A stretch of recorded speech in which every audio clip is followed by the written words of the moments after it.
John Cena sucks. Hello, just out on a run. I thought I'd bring you with me to talk about wrestling. This is Wrestling on the Run.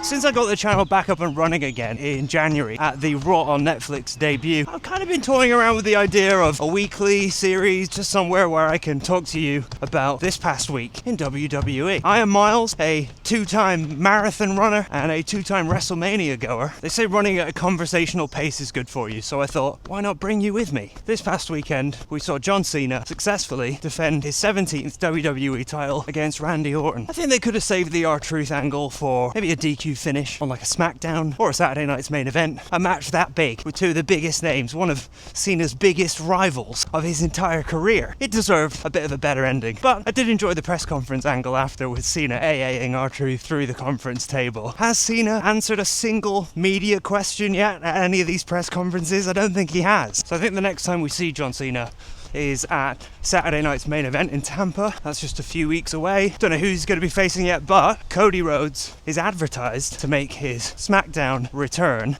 this Friday, and that'll be the first time we've seen him since he lost. So does Cody come out straight away and demand his rematch? Over on Raw, Seth Rollins and Bron Breakker. I just wonder who is the third man. I think it's Sami Zayn. They set up the tag team match at Saturday night's main event. CM Punk and Sami, they will go against Bron Breakker and Seth. Is that where Sami turns? I've got a feeling they're going to do a repeat of the Shield turn where Seth turned on Roman. Chair shot to the back. We'll have to wait and see. I think my head says Logan Paul as the third man. I think he would be great. Just don't know if he's available enough. And my heart says Sami. Hasn't been a heel in a while, and after Seth kind of dangled the championship opportunity in front of him, I feel like he's going to go for it. Good view from up here.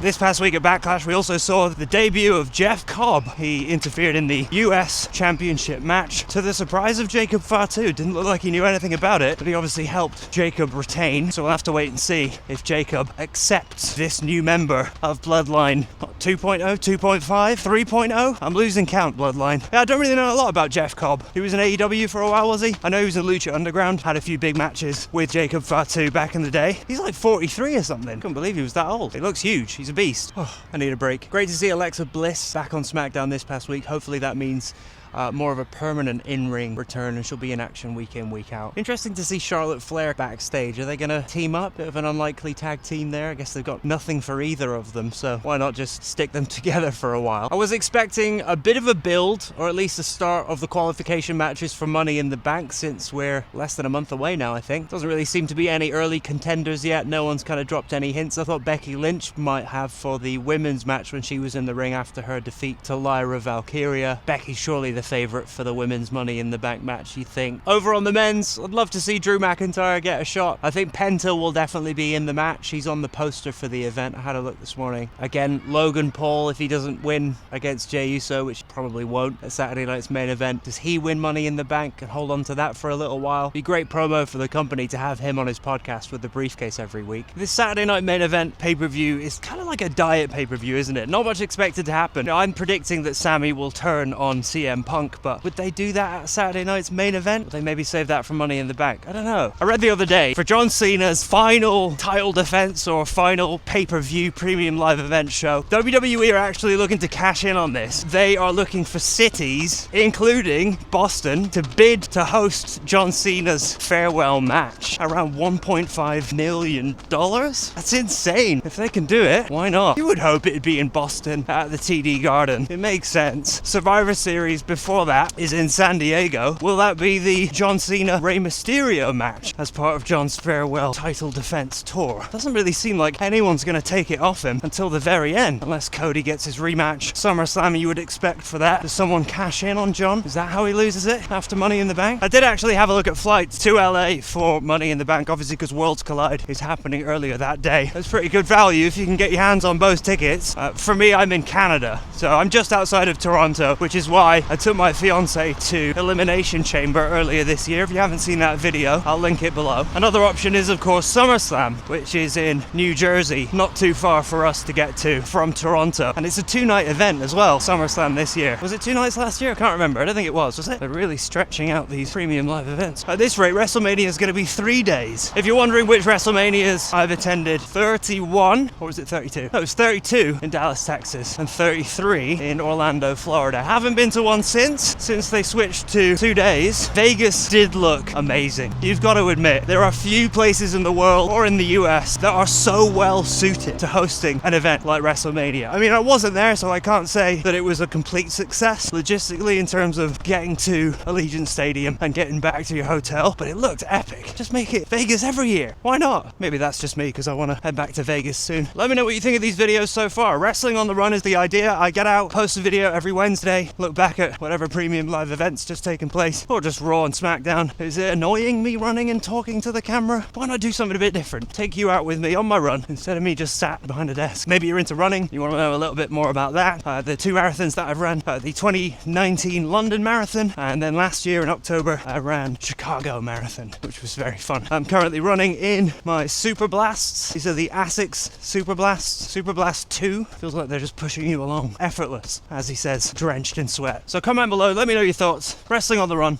episode 1, done. Hit subscribe if you're new. You want to see more running content, whatever it is. I know this isn't what you subscribe for. I'm not a fitness channel. It says Myles Talks Wrestling, not Myles Burns Calories. I'll talk to you next time. Let's go and finish this run.